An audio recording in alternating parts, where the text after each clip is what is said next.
Hi, Shaniqua. Yes, my publisher, Stronger Through Faith. Yes, check her out. Get into it, people. Everyone should have had a book during quarantine. But that's neither here nor there. All right, so I'm gonna make this quick. Well, it's gonna be long. I'm not gonna lie because you saw my post on Instagram and Facebook. I was gonna do a sample reading and then a Q&A, but life happened. But so I'm gonna do them both together. So I want to do my sample reading for my book. I was trying to figure out which section I wanted to do. So I found one. I closed my eyes and said, okay, which one to do, and I'm gonna do this section. And it's part of my book. It says my promise to you. And if you see me looking off, it's because it's still on my it's still on my computer, but this is what it's gonna look like. So I am so excited. All right, so here we go. While I'm no Oprah Winfrey, I honestly believe that I can achieve her level of success doing what I was uniquely created to do. Now that I've started my own journey and being an active participant in my life, I realize there is only one thing that Oprah has over me. She simply came first. By the way, there was a time when Oprah had 7 coaches on her payroll to help her navigate through her power pentagon. And if you want to know what that is, you got to get the book. If I were asked to explain what the difference between Oprah and I was a few years ago, I would have given a long list of excuses. But here's my promise to you. Are you ready? I promise that any level of success you want for yourself has already been created and achieved. Your mind and physical body just haven't caught up yet. Whether you want to be a super working mom like Serena Williams, a billionaire investor like Robert F. Smith, or the best stay-at-home mom in your circle of influence, that vision can become a reality, and the speed that it takes to get you there solely depends on you. It's true that we all have different talents, gifts, and even obstacles in life, but we all have the power within to reach our optimal capacity to live and operate in blissipline. If you want to know what that is, also you have to come in and get the book. So here's a warning. I must say this to you as my coaches have said to me. Being an accomplished professional means nothing if your personal life is in shambles. You can only hide behind your titles and credentials for so long. Sure, you may have been productive and crushed some of your professional goals, but I have a few questions. How is your health? How is your mental and emotional wellness? Do you have a strong relationship with your family, friends, significant other, or partner? Have you built a legacy for your future generations? What about your spirituality? And I'm not referring to religion, but more about a connection to your higher power, whether you say God or the universe, infinite source, etc. Have you lost touch, or dare I say, hope in the other areas of your life? If you haven't achieved the level of success you desire in these areas where your professional life is no longer enough, then you can no longer afford to wait on starting your journey back to you. Yay! So that was just a little sneak peek of in the book. I know you felt it. I know you were ready. You're like, oh, tell me more. And you can get more December 22nd. That's when it's launching on Amazon. If I were you, that would be the day to show up. So that is the sample reading of the book. And if you want more, I have no problem, giving you some more samples as we get closer to launch day, because it is next Tuesday. Now, here's the second part. Yes, Shaniqua, it is so true. And I've talked to several high-achieving professional women who are doing their doggone thing, but then they look around in certain areas of their lives and they're like, what else? Something is wrong. Like, I know I don't have to sacrifice one or the other. I know I can have both. And oftentimes we don't focus as much on our personal lives as we do our professional lives. So that was my sample reading. And if you want to stay on, I'm going to do this Q&A. Some questions that I've compiled that people have asked me from my first book and this book. Some questions that I've heard in general. And then I did a post today. You've seen like my first book and my second book, and I've grown in such a short amount of time. It was a year in between those 2 books, and then here are some sample questions, and it's a few of them. So either you're gonna be with me for a while, or you can come back and watch. I think it's gonna be on IGTV or my Facebook. So if you have to jump off, I understand, but it will be here. So question number 1: What is the first book that made you cry? So I said the first book that made me cry was my first actual book that I did, because it was a tribute to my mother.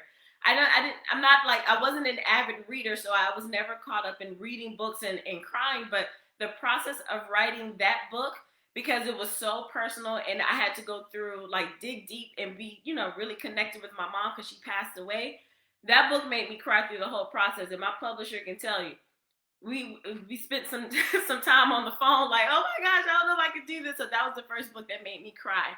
And then it says, does a question, does writing energize or exhaust you? For me, it's exhausting. It mentally drains me because I pour so much into, when I get into the writing zone, especially for book 2, like the one that's coming out. I had to dig deep and go and talk about my personal journey and some of the personal development exercises that I had to do to get to a certain level. So it was exhausting. Maybe if I was writing I think it's a fiction book or some kind of creative storytelling book, maybe it would be energizing, but it was exhausting. But not like a bad exhaustion. It was just like, when I was done, I was done. Next question, what are common traps for aspiring writers? I think that a trap is thinking that you have to write everything in your first book. And that's something my publisher told me, because I was like, I want everything, like, here, dump it all. And she was like, sis, you can have a series. You don't need to write everything in one book. Like, one, no one's going to read this whole book. And two, is like, you want the people to come back for more. So I think that is a trap, trying to write everything in the first book. Number 4, does a big ego help or hurt writers? For me, it hurts writers. And because I was so attached to certain things I wanted to keep in the book. Like, I was like, no, this has to be here because I spent so much time writing it. And when I let other people read, and it was like, no, I don't think we need this. Had I let ego get in the way, the book wouldn't have been a success. I call it a success now, even though it's not out, it's finished. But an ego, if you're holding on to a section that's not working, and people, the reader, the customer, the consumer, they're telling you, no, we don't think this works. You gotta let that go. So I think having an ego hurts writers. Number 5 says, what is your writing kryptonite? For me, it's the internet. So I try not to get on the internet when I'm writing, but let's say I need to look up something, or I want to find a specific name for something. I get on there, and then if I'm not disciplined enough, I go down this rabbit hole, and I end up on YouTube watching ASMR videos. And if you don't know what that is, you can go look on YouTube. So that is my kryptonite, trying to get on the internet while I'm writing. And I call it research. And for a minute, it is research, but then it gets thrown off and it's no longer research anymore. So that is my kryptonite. I try to make sure I have everything looked up, copied and pasted before I have to start writing, so I don't get trapped. Number 6. Have you ever gotten reader's block? So not writer's block, reader's block. Oh, all the time. Because reading, for me, it takes me a while to read, and sometimes I'm not in the mood to read. So I do get reader's block. And I know, like, just like a lot of writers read a lot. I'm going to get to this, but I don't consider myself a writer. I'm an author. To me, those are totally different things. But yes, I do get reader's block all the time. Another one, did you ever consider writing under a pseudonym, like a ghostwriter or something like that? I did, and I do have a name for one if I ever want to do like some type of Terry McMillan type of books. I do have a name, but because I want to build a brand of me and Dr. V, Dr. Vernita Glenn White, all of that, I'm going to keep my name for as long as I can, especially if I'm going to talk about books about personal development, self-help, and all of that. I want y'all to know me. Do you try to be more original, to deliver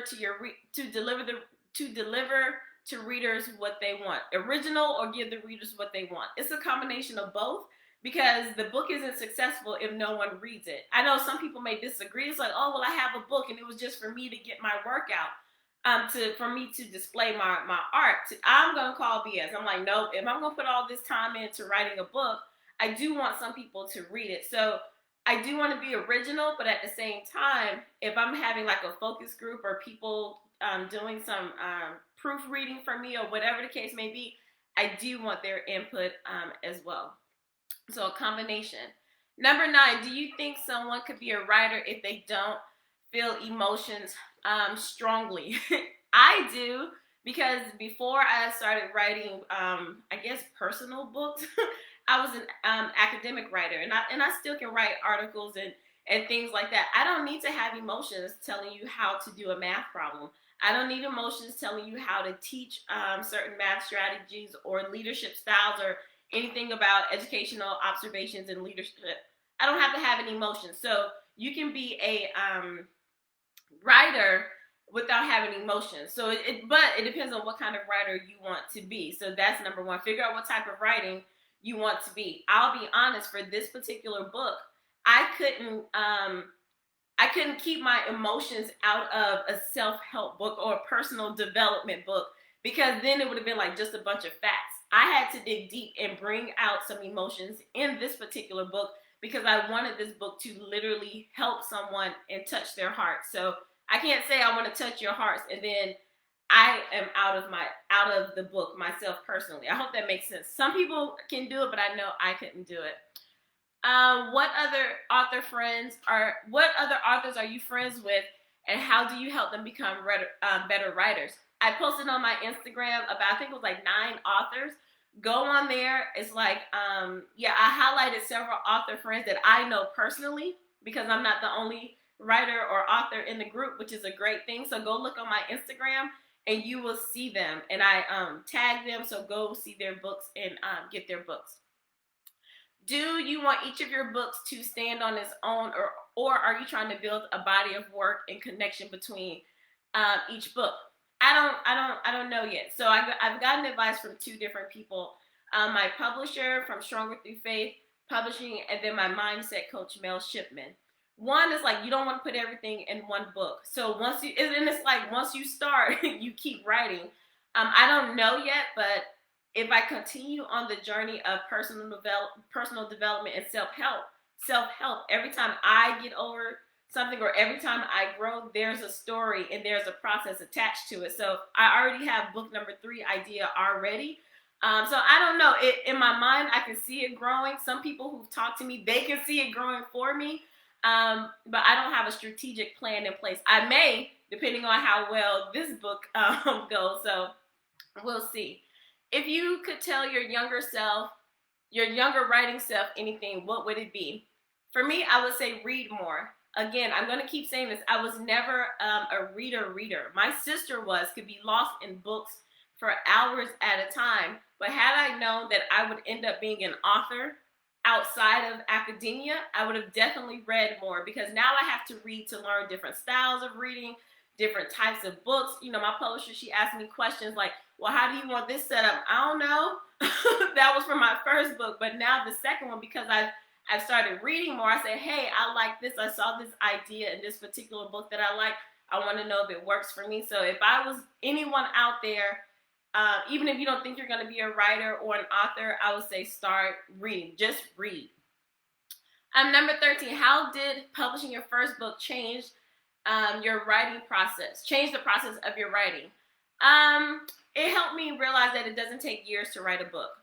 I used to think, like, oh my gosh, this is going to be forever. I cannot write this book. Or I never saw myself writing a book because I always had like novels in mind. Like, I don't have any back here, but really thick novels. When I heard of, even though I've seen smaller books, but for some reason, I was like, oh my gosh, it's going to take years. So after my first book, I realized it really doesn't take any time. You can do a book between 30 and 90 days, honestly, but it just depends on how much effort you put into it. Number 14, what was the best money you ever spent as a writer, author? Having a publisher and an editor. And I'm just going to be honest, I would spend more money having like an editor, like from the beginning, like, here, I'm just going to write all this stuff and you go fix it, right? So I had an editor for my dissertation, and I don't want to say she was expensive, but a lot of people would not have paid the amount that I paid. Now, I wrote my full dissertation, but my editor formatted. She found, like, fixed things. I don't know. It was the best money I've ever spent. So I did the same thing with book number 1 and book number 2. I got some help because I didn't want to spend time trying to figure out Amazon. I didn't want to format. I didn't want to do any of that. So I would say the best money I've ever spent was between a publisher and an editor. What did you do with your first book advance? I didn't get one, but I know it's coming. It's going to be on its way. They're going to see how great this book is that's coming out.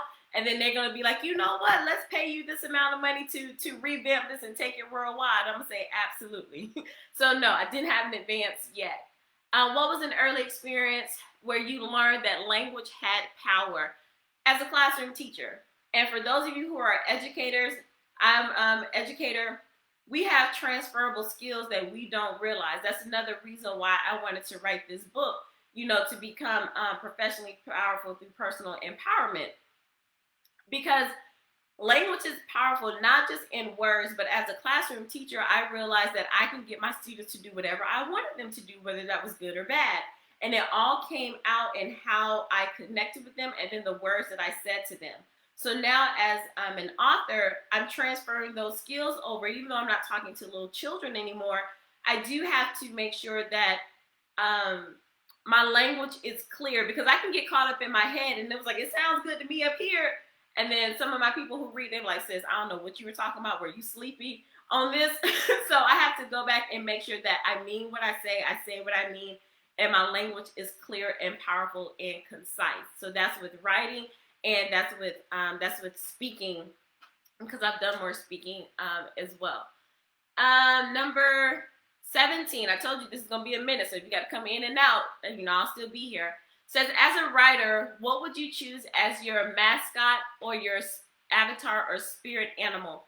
I'm going to say eagle, and you can use whatever definition or characteristic of eagle. You can use whatever you're thinking about an eagle, it applies. So I would say eagle, and I'll leave it at that. How many unpublished and half-finished books do you have? 3. I have 3 sitting on my computer right now, unpublished, half-finished. So when I said I have an idea for book number 3, technically it was supposed to be book number 2, but Divine's intelligence, Holy Spirit say, no, we're going to shift it this way. But I have 3 sitting on my computer, but I never thought, I had the idea that I wanted to write something, but it didn't, I don't know how to explain it. Now I want to go back and finish them, but at the time I was just writing and putting things together in the hopes of maybe one day it can happen. So now that I'm on book number 2, yeah, I can get those finished. But there are 3 sitting on my computer right now, not finished. What is the best way to market your books? Tell people. Tell people. So my first book, I was doing that for the sake of, I just wanted to honor the legacy of my mom. So I told some people, I put it out there, but I didn't do anything like I'm doing right now. And that was fine to me. But then you sit there and was like, wait a minute, I did all this work and nobody's buying my book. Well, no one's going to buy it because you're not telling them. So I had to learn to do that. Tell people that you are writing a book. That is the only way to really market. Tell them, post it, all of that. Because I used to say, well, I posted something they should know. Well, because you posted last week, it's a whole new batch, a whole new algorithm. So you have to keep telling people. So I'm on day 14 of telling y'all my book is coming out December 22nd. And I started December 1st. I got to keep telling you. So that is what I would say. What does literary success look like to you?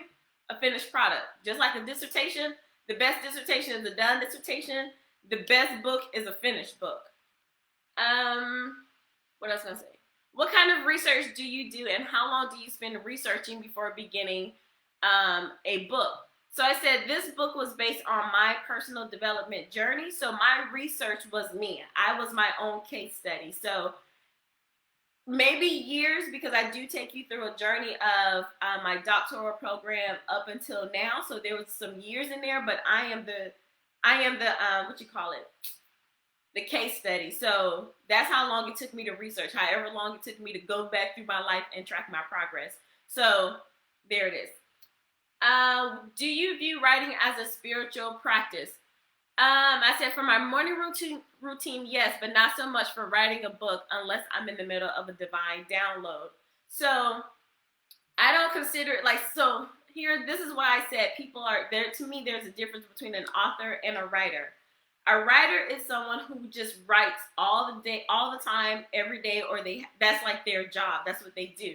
I consider myself an author because now when I get an idea, I want to write a book, there's a start and an end date, So unless, Jesus is coming down and telling me I need to write something, then I can get it out, and I would consider that a spiritual process. But writing for me, especially for a book, I don't consider that a spiritual practice. Let's see. How long were you a part-time writer before you became a full-time writer? So people ask me that when they hear me say I'm writing a book, they assume that I'm a writer and that I spend all my time writing. I consider myself full-time. So once you have an idea to write a book, you are a full-time writer. That's just how I see it. I don't think, if you think of yourself as part-time or full-time, then that's going to determine how long it's going to take you to write your book. That's just my experience. So once I'm in book mode, I'm a full-time writer. that's what I do, full-time. But then, like I said, I'm an author, not so much a writer. How many hours do you spend writing? It depends. So when I started this book process, I would write a little bit every day, and I would set like, I want to get like 500 to 750 words done today. Then once it started flowing through, then it became on whenever I felt completed for that day or for that section, I was done. So that could be an hour, and sometimes I've spent 4 to 5 hours in one day writing everything. So it started off in the first few weeks as target dates target word count. And then as the book took shape, I didn't have any set amount of time. So I learned not to force it, because when I started forcing, because I'm so routine, like it has to be like this, that's when I got stuck and didn't write for like 2 weeks. But then after I let it go and said however it flows, then the process picked back up. So that's, I don't have a specific time to say how long to spend every day. What period of your life do you find that you write about the most often? It's been about my adulthood with a little bit of my childhood sprinkled in, because you have to understand your past to understand where you are now. But I don't really talk so much about my childhood. Not yet anyway. What did you edit out of the book? Honestly, I went in, I named names and specific situations about people in the book. But then I've learned, like, if you want to be this certain type of author, you want to leave people with their dignity intact. And that's what I learned from another coach. So I took out, like, some names and some details of some stories because I was being petty. I was. So it was like, you can't be petty and get your message out. So I did eliminate a lot of details and a lot of names. And not because I was hiding it, but it didn't serve a purpose for you as the reader. That was an ego moment. So it was like, do they really need to know these particular details about the story to get the message? And if the answer was no, then it had to come out. Someone who helped me proofread, like one of my focus groups, I had to eliminate like almost a half a chapter because she was like, "Nah, V, I don't even know." So that section of my book was edited out because it was another petty moment. If you didn't write, what would you do for work? Writing is part of my work. Even as a college professor, I would have to write transitioning to empowerment strategies and personal coach. I still have to write content. So whether it's going to be a book, newsletter, email chain, whatever the case may be, I'm always going to have to write something, whatever path I take. Do you read your book reviews? How do you deal with good and bad ones? No. For my first book, I didn't read any reviews. Some people said I had reviews. I didn't go read them. And I'll be honest, even when I sent my book out for people to read and give me feedback, it took me a while to read their comments because I had PTSD from my dissertation days. I'm not going to lie. You'll read about some of that in the book. So when it was time for comments, I will always be like, oh my gosh, they're tearing down my work. So I had to learn how to separate what people are saying about the book, and it had nothing to do with me. But if you all write good ones, I'll go read them. But yeah, I probably will read reviews. I don't know. I got to talk to my publisher. Maybe she got some points for me to say if I need to read them or not, because I don't want to read them. Just give me some stars and go about your business, but that may not be the right approach. I don't know.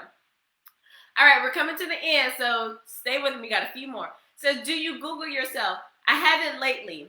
I haven't Googled myself lately, but my sister has, and she was like, oh my gosh, I didn't realize you did so much stuff. But I watched too many documentaries. and social media documentaries, and I'm like, too much stuff is out there. I don't even want to know what's out there, because one time I did, I stayed in my house for 5 days. So I haven't Googled myself lately because it freaks me out. What one thing would you give up to become a better writer? I wouldn't give up anything, because everything and all that I am now and all that I have, that's gotten me to this point. So I think if I've eliminated anything, even my trips down the rabbit hole of internet searching when I'm supposed to be writing, I wouldn't give that up either, because it all got me to finish the book. So I wouldn't give up anything. What is your favorite book? What was your favorite childhood book? Can't talk right now. I can't find it, and it's probably packed up somewhere at my grandmother's house. But I think my mom planted this seed of writing or being an author inside of me, because she had a book made with me and my sister, and we were characters in a Bible story, and she put our names in an actual book. So that was my favorite book, seeing my name as a character in a book when I was younger. So that was my favorite book. And I know you're probably saying, how are you gonna say, well, I lost my train of thought. I don't know what I was saying with that. But anyway, that was my favorite. Oh, I know I was saying, how are you going to say that was your favorite book if you can't find it? Well, it was so long ago, but that I remembered it. That's my memory. My publisher said something. Putting 5-star reviews on Amazon is one of the best compliments you can give an author. All right, so give me 5 stars, and that's the compliment. If you have anything else to say after that, I'm just going to look at the 5 stars. Thank you, Madam Publisher. It says, what is the most difficult part about your artistic process? Oh my gosh, creating work and thinking that no one will understand me. So for this particular book, now, if you have to know me, you have to understand academic life. You got to understand a couple of things. In my mind, this book it had a framework, a story on its own. I got graphics in there so you can kind of see where I'm talking about. And my biggest fear was, is anyone going to understand my framework? And I was so scared, because in my mind it made sense, but I couldn't fully articulate it, right? But I had to learn how to do that, because people could see the visual and they'd be like, okay. And I had a friend who looked at it.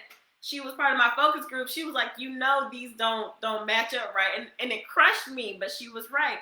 So my biggest fear was as a creative, for people not to understand my work. So I am blessed to have a publisher that understands both life and academic writing, because that's her background. My focus group, they have different areas of expertise that also ties in with, technical writing, academic writing, self-help writing. So they understood. So I was like, okay, at least if they understood, and they understood, they were able to ask me questions to help me unpack it even more. But that's always going to be a fear of mine, that someone doesn't understand my creative work. And I think that's with any creative. That's with anyone who, like an artist, an author, someone who creates sculptures or anything like that. It's like, will you understand my work and my message?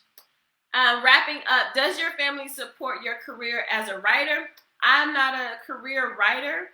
I'm an author. But yeah, my grandmother, she was like, yes, she supports it. Grandma, I need this book done. When you going to have it done? It's not done by this day. Hurry up. What are you doing? Friends are supporting it, because I told you I had to send it out to some people for the first time, and they actually read it and gave me feedback. So yes, people support me in my process.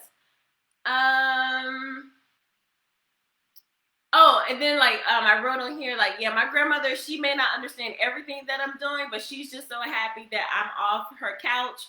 And again, if you want to know what that couch is, you got to read the book, because me being on the couch, I'm just going to say bum doc. Go read the book and you'll understand what I'm talking about. So the fact that I'm off grandma's couch, she don't care what I'm doing as long as I'm off the couch. So she's supportive. How long on average does it take you to write the book? Like I said before, it could take, depending on how committed you are and what type of book, you can go from 30 to 90 days to write a book. I personally, and again, if you're not trying to write the great American novel, it shouldn't take you no more than 6 months. My publisher, she's watching. Thank you. I love her. She can tell you, but she's written I don't know, 11, 20. I don't know. She has a lot of books. And she helped me to understand it does not take you that long to write a book. So I'm going to challenge everyone, if you want to write it, you got 90 days to write a book. Everybody should have books published by the end of March. That's all I'm going to say. And then the last question, do you believe in writer's block? I'm going to say no. And this is why. From my personal experience, I had writer's block when I didn't yield to, when I let the ego take over. So I don't think it's so much a block. I think it's an unwillingness to let go of something that's not working. So the period of time where I had about 2 weeks or 2.5 weeks of not writing, and I was like, oh, I have writer's block. But no, working with my mindset coach, it was like, no, it wasn't writer's block. The book took a life of it. The book took a life of its own. Like, it evolved into something else that I hadn't planned for. I didn't want it to go into this direction because I had a clear path of what I wanted this book to be. But as I evolved as a person and as things started being uncovered in my life, the book was like, we changed our mind. We want to do this. And I was like, no, this is what I said. And that caused me to have to be blocked or stuck. But the moment I released that and said, all right, I yield, book, do what you want to do, things flowed out much quickly. So I don't say, I don't believe in writer's block at this point. I don't. And then my publisher agrees too. So boom, I'm right. The ego creates writer's block. And no, we didn't talk. She didn't know I was doing this. She's just being supportive. And I already had my question answered. So there it is. The book is launching on December 22nd. I hope you enjoyed this live Q&A. I did the sample reading, so I combined two things in one. Thank you so much for being on here. Shout out to my publisher, Shaniqua Johnson, and Stronger Through Faith Publishing. Again, she doesn't ask for any of this, but because I've enjoyed my process and she's gotten me through 2 books, I can't help but to show her some love. So if you are wanting to write a book, go ahead and talk to her. But my book is coming out December 22nd. If you want to see more things like this, go ahead and let me know in the comments. If you're watching the replay, #replay. And I thank you so much for already supporting me in advance. And I know this is going to be an amazing book, and you're going to love it. I know you will. So continue to follow me on Instagram and liking my book posts. I am doing a giveaway. The book is going to come out. You get a hard copy, autograph, and maybe some extra good stuff coming in January if you're following my book launch. So you have to be subscribed to follow my Instagram page, like my book launch post, and comment on my book launch post. And then I will go through that and then announce the winner in January. All right, so thank you so much. Have a fabulous day, and I will see you all next time. Bye.